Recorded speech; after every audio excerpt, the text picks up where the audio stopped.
Sir actually my topic is the word is destiny.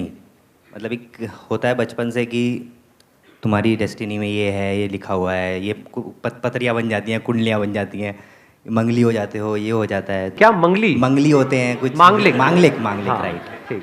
तो मतलब एक होता है ना कि हाँ। बचपन से ये है, इस एज के बाद ऐसा हो जाएगा, ऐसा हो जाएगा। फिर हाँ। आप भी कहते हैं और बहुत लोग भी कहते हैं कि डेस्टिनी क्रिएट भी करते हैं हम।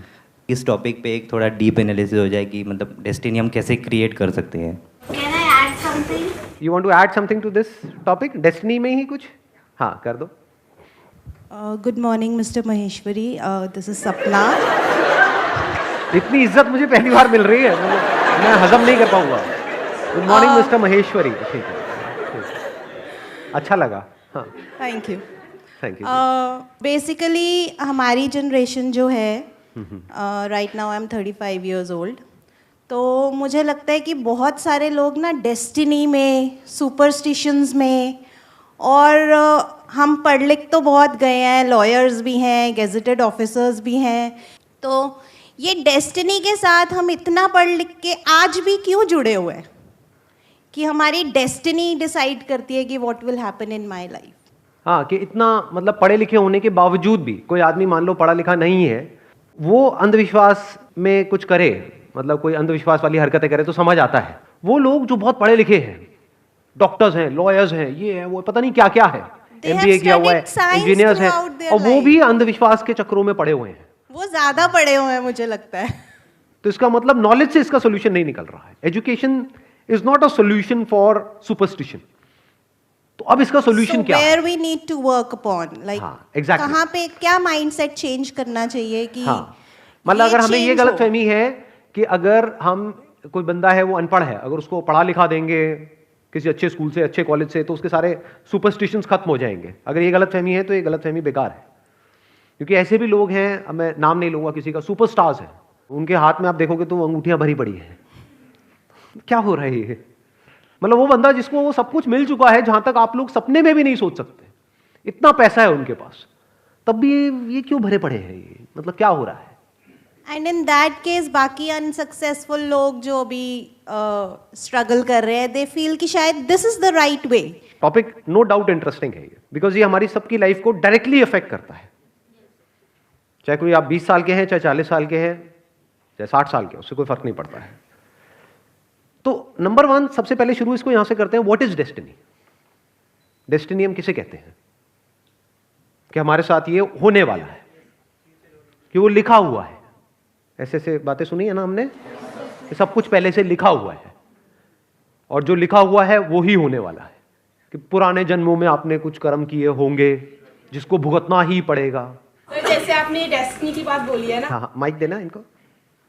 जैसे कोई 9 इयर्स का बेबी हो जाता है, उसको कैंसर हो जाता है, या कोई बचपन से किसी को कोई हार्ट मतलब कोई ब्रेन की कोई प्रॉब्लम है, तो उस पेरेंट्स बोलते हैं बेटा तेरा पिछले कर्म का ही कुछ चल रहा है, ये तो तू अब बड़ी होगी, अच्छे कर्म करेगी ना इस जन्म में, तो आगे जाके कुछ बेटर हो जाएगा। तो अब इनका एक और पॉइंट आया है यहाँ पे, कि अगर कोई बच्चा है, जैसे मान लो उसको कोई हेल्थ प्रॉब्लम है, तो वो किस वजह से है उसको हेल्थ प्रॉब्लम? क्या वो कुछ पिछले जन्म के कर्म है? क्योंकि इस जन्म में तो उसने ऐसा क्या किया? बच्चे ने कुछ किया क्या? कुछ भी नहीं किया, इनोसेंट है। बच्चे सारे इनोसेंट ही होते हैं। तो एक के साथ में बहुत बुरा हो रहा है, एक के साथ में कुछ भी बुरा नहीं हो रहा है, एटलीस्ट उस लेवल पे। अगर हम हेल्थ को ही कंपेयर करें तो एक बच्चा है जिसकी हेल्थ अच्छी है, एक बच्चा है जिसकी हेल्थ बहुत ही बुरी है। क्या रीजन है? तो यहां पर क्या काम आएगा? यहां पे हमको एक बात समझ आ रही है, ये एजुकेशन काम नहीं आने वाली है। जितना मर्जी आप किताबों को पढ़ लो, रट लो, सो कॉल्ड आपके पास में डिग्रीज आ जाए, ये हो जाओ, वो हो जाओ, उससे कोई फर्क नहीं पड़ता। ऐसे बहुत लोग हैं, पता नहीं उनके पास में पीएचडी है, ये है, वो है, पता नहीं क्या क्या किया हुआ है, लेकिन वो भी इन चक्करों में पड़े हुए हैं।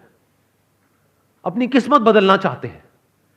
कैसे बदलना चाहते हैं? कोई हवन करवा के, कोई ये करके, कोई वो करके, कहीं पर जाकर के मत्था टेक करके, कुछ भी। इस प्रॉब्लम को सॉल्यूशन सक्सेस नहीं है,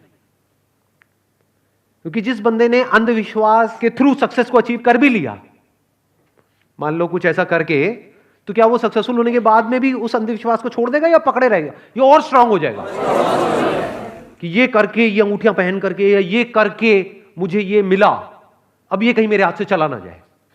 तो इसका education is not the answer, then what is the answer? Understanding of what life is the answer. Understanding of the reality of life is the answer. सिर्फ उससे हम डर से फ्री हो सकते हैं, नहीं तो अगर हम डरे होंगे तो कोई भी हमसे कुछ भी करा सकता है। जो अंदर से डरा हुआ है उसको कंट्रोल करना कितना आसान है।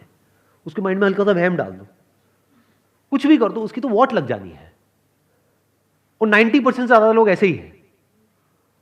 मतलब फॉर एग्जांपल आपका घर है, अगर उसकी बैल्कनी में कुछ थोड़ा सा कहीं से इधर उधर ब्लड बैंक से मैं थोड़ा बहुत खून जुगाड़ करूँ, रियल खून असली, और वो किसी थैली में डाल डूल के लपेट के और उसमें नींबू मिर्च लगा के ये करके, और रोज आपकी बैल्कनी में आ जाए वो सुबह सुबह जब आप उठो, तो 3-4 दिन बाद क्या होगा?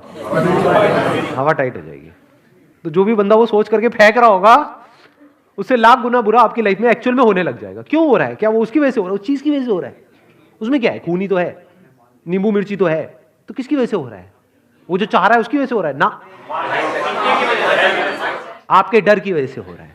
जिससे डर डर करके हम कोई काम करते हैं तो गलत नहीं भी होना होता है, तो होता ही है। फिर चाहे कुछ भी हो, वो जो आपने बोला था मंगली बोला था मांगलिक को, है ना, हाँ, चाहे वो आपको बोला जाए कि आप मांगलिक हो और अब इस पेड़ से शादी करनी है, ये कॉमन है, बेवकूफी है लेकिन कॉमन है। पढ़े लिखे लोग भी कर रहे हैं। क्यों कर रहे हैं? डरे हुए हैं। देखना, अब ध्यान से समझना, लाइफ में 2 चीजें हैं। एक है जो रियलिटी है लाइफ की, बताना मैं ठीक कह रहा हूं या गलत कह रहा हूं। One aspect of the reality of life is that we are not in control. मतलब हमारे साथ क्या होने वाला है या क्या हो रहा है, we are not in control. अभी यहां पर क्या होने वाला है, are we in control? Are we actually in control? अगर अभी अर्थक्वेक आ जाए यहां पे, तो एक सेशन हो रहा था, यहाँ पे लोग आया करेंगे कुछ साल बाद देखने के लिए कि हाँ यहाँ पे एक सेशन हुआ करता था, ये देखो ये समाधि दिख रही है 250 लोगों की नहीं 251 लोग। तो लाइफ का एक एस्पेक्ट ऐसा है जिसको वी कांट कंट्रोल। और वो क्यों होता है हमें समझ नहीं आ रहा। इसका मतलब ये नहीं है कि उसको ट्रैक नहीं किया जा सकता है, उसके पीछे कॉज एंड इफेक्ट है। चाहे आप साइंटिफिकली उसको देख पा रहे हो या नहीं देख पा रहे हो, वो एक अलग टॉपिक है, बट उसके पीछे कॉज एंड इफेक्ट है। इस दुनिया में बिना कॉज के कुछ नहीं होता है। And to see that cause and effect is very very simple. इसीलिए लोग नहीं देख पाते हैं, क्योंकि हम लोगों के माइंड बहुत ही कॉम्प्लेक्स है। कॉम्प्लेक्स मतलब क्या? कुछ भी माना हुआ है। किसी ने कुछ कह दिया वो भी मान लिया, किसी और ने कुछ कह दिया वो भी मान लिया, वहां पे क्लैशेस हो जाते हैं। रियलिटी में कभी कोई क्लैश नहीं होता है। 2 + 2 = 4, यहां पे कोई क्लैश है ना। बट एक इंसान के साथ में ये हुआ। अब क्यों हुआ वो आपको जैसे लगता है, आप उस बेस पे बोलने लग जाओ तो हर कोई अलग अलग बातें नहीं बोलेगा, तो वहां पे क्लैश नहीं है। क्लैश मतलब अलग अलग पॉइंट ऑफ व्यूज नहीं है। फॉर एग्जाम्पल, अगर आप कहते हो कि भाई वो बच्चा वहां पर क्यों पैदा हुआ, एक गरीब घर में क्यों पैदा हुआ, एक ऐसे एटमॉस्फेयर में क्यों पैदा हुआ जहां पर उसकी बेसिक नीड्स भी पूरी नहीं हो रही है, तो ये जाकर के आप किसी साधु महात्मा से या किसी ऐसे बंदे से पूछोगे जो खुद बिलीफ में फंसा हुआ है, तो वो क्या कहेगा? जरूर इसने कोई ना कोई बुरे कर्म करे होंगे, पिछले जन्मों में कुछ ना कुछ किया होगा। अब आपकी लाइफ का कंट्रोल किसके हाथ में है? उस बाबा के हाथ में, जो आपको पता भी नहीं कि वो फ्रॉड है या जेन्युइन है। आज की डेट में 90% से ज्यादा लोग फ्रॉड हैं। मतलब वो अपने फायदे के लिए किसी का भी काट सकते हैं। और मजे की बात क्या है, बहुत लोगों को पता भी नहीं होता है, क्योंकि हो सकता है जिसके पैरों में आप पड़े हुए हो वही आपकी लाइफ की धज्जियां उड़ा रहा है। तो आपकी लाइफ का कंट्रोल आपके हाथ से पूरी तरह से गया, जैसे ही आपने ऐसा कुछ भी माना। अब रियलिटी क्या है उसको देखें। अब बताना, अगर इसको हम क्वेश्चन कर सकते हैं तो, मतलब दुनिया की कोई भी ताकत जो भी मैं बोलने वाला हूं, अगर उस पर वो क्वेश्चन मार्क लगा सके तो बताना मुझे, वो बच्चा गरीब घर में क्यों पैदा हुआ? क्योंकि उसके माँ बाप गरीब हैं। बताओ, करो क्वेश्चन।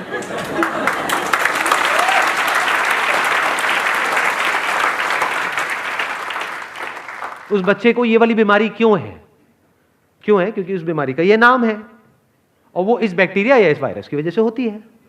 अच्छा, इस बीमारी का क्या इलाज है? ये इलाज है। माइंड क्लियर हुआ या और अंधविश्वास में फंसा है? इसको बोलते हैं लाइफ को एज इट इज देखना। अगर कोई डिसीज होती है तो हम उसको वास्तु से कनेक्ट कर देते हैं। अरे पता नहीं किस किस से कनेक्ट कर देते हैं। आप वास्तु कह रहे हो, पता नहीं किस किस से कनेक्ट कर देते हैं। मैंने ऐसे ऐसे लोगों को देखा है, उनके घर में कोई बीमारी हो रही है और घर में कोई शादी करके नई लड़की आई है, उसके ऊपर ब्लेम डाल दिया। मतलब दी हाइट ऑफ फूलिशनेस। या घर में कोई बच्चा पैदा हुआ है और घर में 2 4 5 गड़बड़ हुई, फाइनेंशियली कुछ गड़बड़ हुई, किसी की 1 2 की हेल्थ खराब हो गई, बुड्ढे बुड्ढे टपक गए, वो मर गए, उठा करके उस बच्चे पे ब्लेम डाल रहे हैं जिसके आगे उसकी पूरी लाइफ पड़ी हुई है ना। बेवकूफ लोग। और ये लोग, आप हंस तो रहे हो, आप ही में से कोई है। आप ही के घर में ये सब कुछ हो रहा है, आप ही के माँ बाप है, आप ही के सो कॉल्ड दादा दादी है। दादा दादी जो सुन करके लगता है कि दादाजी दादी जी बड़े समझदार होने चाहिए, बेवकूफ है।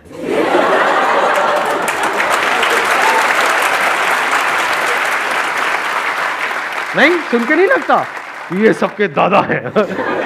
दादा मतलब क्या, कुछ मेच्योरिटी हो। इमेच्योर है, क्योंकि मेच्योरिटी एजुकेशन से नहीं आती है, मेच्योरिटी कुछ मानने से नहीं आती है, मेच्योरिटी लाइफ को एज इट इज देखने से आती है। तब आप लाइफ को बारीकी से समझ सकते हो। इट इज एक्सट्रीमली सिंपल, इसीलिए लोग नहीं देख सकते। सिंपल चीजें हमको समझ नहीं आती है, और उसमें मजा भी नहीं आता है ना। कोई कहानी नहीं है ना, कहानियां हो तो मजा आता है। रियलिटी में कोई कहानी नहीं है, जो जैसा है सो है। फॉर एग्जाम्पल, आप दिखने में बुरे क्यों हो, मैं अच्छा क्यों हूं,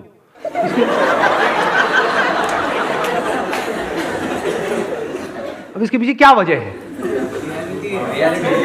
जो है सो है कि मैंने मान लिया है। कुछ भी मानते रहो। तो सर फिर लॉ ऑफ कर्मा तो रहा ही नहीं। अब देखो, यही गड़बड़ होती है। हम क्या करते हैं, बड़ी तेजी से छलांगे मारते हैं, क्योंकि हम क्या सोचते हैं, हमेशा लाइफ में आइदर और में जीते हैं। मैंने एक तरफ से क्या कहा, you are not in control of what happens to you in life, we are not in control. तो इसका मतलब क्या है, we are not in control. और एकदम से अपने लॉ ऑफ कर्मा को रूल्ड आउट कर दिया।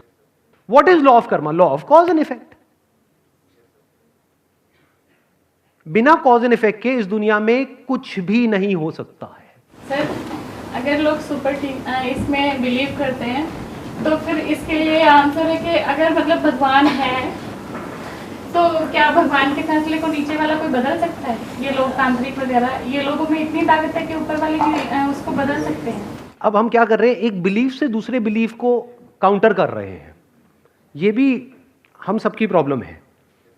हम कभी भी रियलिटी से बिलीफ को काउंटर नहीं करते हैं, एक बिलीफ से दूसरे बिलीफ को। मतलब क्या, हमने क्या किया कि अगर कोई भगवान है और उसने कोई फैसला कर लिया है तो भगवान है, मतलब क्या?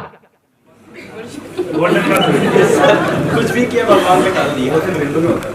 कुछ भी किया भगवान पे डाल दिया। अरे नहीं, क्या बात कर रहे हो, सिर्फ हिंदुओं में नहीं होता है, हर रिलीजन में होता है, अलग अलग तरीके से होता है, नाम अलग अलग है। कोई कुछ कह रहा है, कोई कुछ कह रहा है, कुछ भी मान रखा है और वहीं पे आप जी रहे हो। इस तरह से जीने में क्या प्रॉब्लम है, वो आपको अपने आप से सवाल पूछना है कि डर में जीने में क्या प्रॉब्लम है, वो अपने आप से सवाल पूछना है। या बिलीफ्स में जीने में क्या प्रॉब्लम है, क्योंकि जो एक फालतू की बात मान सकता है वो कुछ भी मान सकता है कि देखो भगवान है बिकॉज इस किताब में लिखा हुआ है, और जो लिखा हुआ है उसी हिसाब से चलो, नहीं तो ये हो जाएगा वो हो जाएगा, और उस हिसाब से चले तो यहां जाओगे, नहीं तो वहां जाओगे। कुछ भी कहानियां।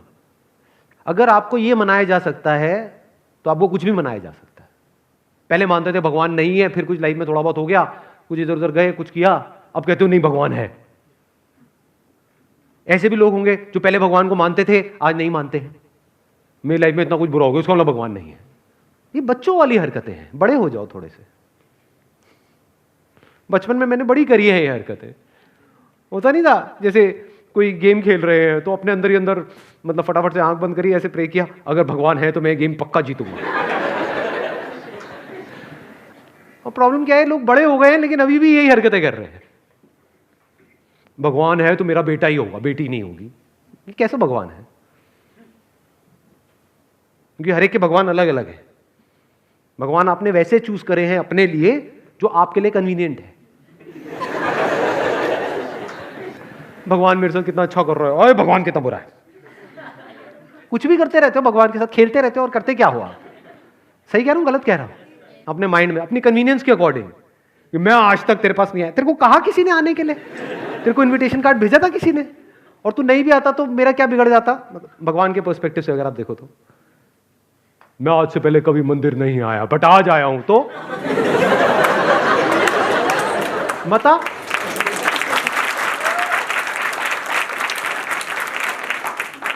आपका बिलीफ क्या है कि I am a separate entity living in this universe, जिसने कुछ कर्म किए हैं या जिसके साथ में कुछ हुआ है जिसकी वजह से उसके साथ में कुछ हो रहा है। ऐसा भी तो हो सकता है कि ये जो सेपरेट एंटिटी वाला जो आपका बिलीफ है ये बकवास हो, एक्चुअल में कहीं कोई सेपरेशन है ही नहीं, we are all interconnected and interdependent.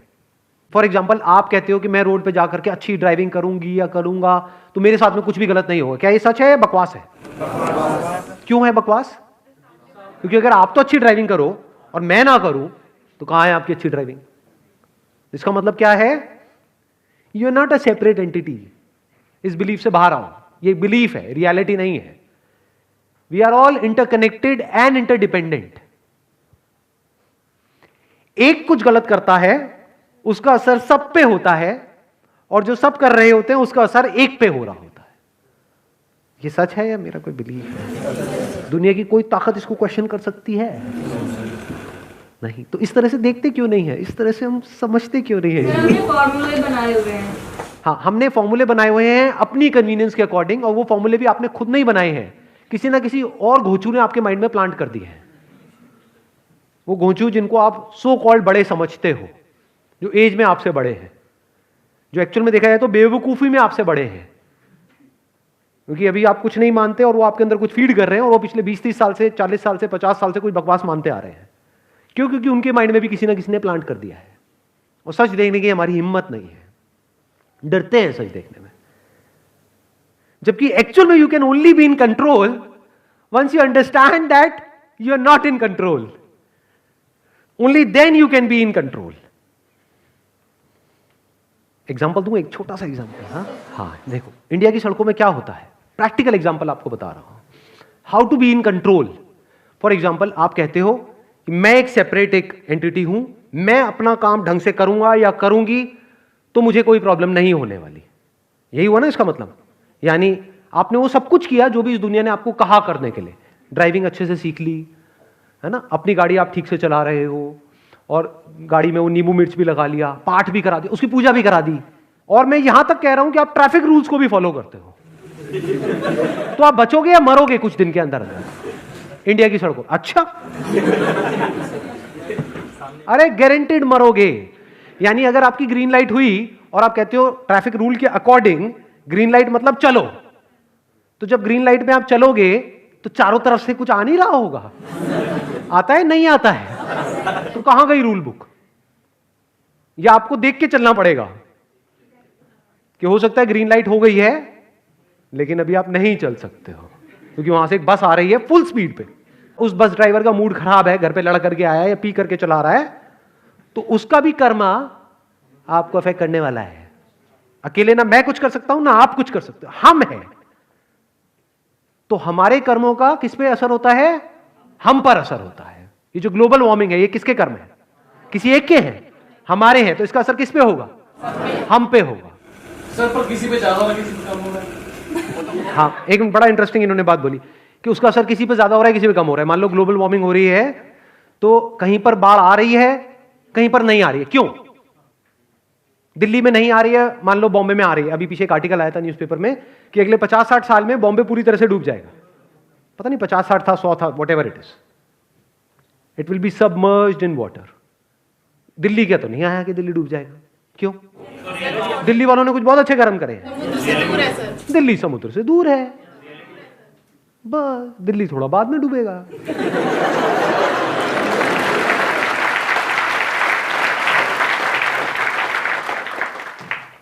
अब आता है पॉइंट कि we are not in control. ठीक है, ये सच है, तो क्या करें? रोए बैठ कर, पावरलेस हो जाए। We are not in control. हमारे साथ क्या होने वाला है? आपको क्या बीमारी लगने वाली है? You are not in control. आप अपना काम बहुत अच्छे से कर रहे हो, फिर भी हो सकता है आपको जॉब से निकाल दिया जाए। You are not in control. आपने अपनी तरफ से बड़ा दिमाग लगाया, मतलब शादी करने के लिए लेकिन वो खच्चर निकल गया, निकल गई, तो you are not in control. मतलब रियलिटी का एक एस्पेक्ट है वहां पर we are not in control, दूसरा एस्पेक्ट है जहां पर वी आर 100% इन कंट्रोल। कुछ हो गया है तो we are not in control. लेकिन जो हो रहा है या जो हुआ उसको हम किस तरह से देख रहे हैं वो किसके हाथ में है? एग्जैक्टली। एक तरफ से इस दुनिया में जो आपके साथ होने वाला है, you are not in control. Yes, you are partly in control. यानी अगर बिल्कुल ही पी करके गाड़ी चलाओगे तो पक्का है एक्सीडेंट होगा। 10 पैक लगाए हुए हैं और चला रहे हो तो you are definitely not in control. But अगर अपनी तरफ से सही से चला रहे हो गाड़ी तो you are you 100% in control? You are partly in control. क्यों? Why partly? क्योंकि आप अगर सब कुछ सही भी कर रहे हो इसका मतलब ये नहीं आपके साथ कुछ गलत नहीं हो सकता है। इंडिया छोड़ो, चलो बाहर भी कहीं गाड़ी चला रहे हो तो are you 100% in control? You can't be in 100% control ever in life. कभी भी कुछ भी हो सकता है। कुछ भी क्या, वर्स्ट केस सिनेरियो पकड़ लो, death. Any time any place it can happen. सच है, गलत है? तो हमारे साथ क्या होने वाला है? We are partly in control. इसको सम अप कर देते हैं पूरा जो भी अभी तक बोला है। We are partly in control, लेकिन जो भी हो रहा है उसको किस नजर से देखना है? We are in absolute control. इस कंट्रोल को अगर आप अपने हाथ में रखते हो तो, और एक्चुअल में अगर रखते हो तो आप कह सकते हो आपकी डेस्टिनी आपके कंट्रोल में है। Wish you all the best.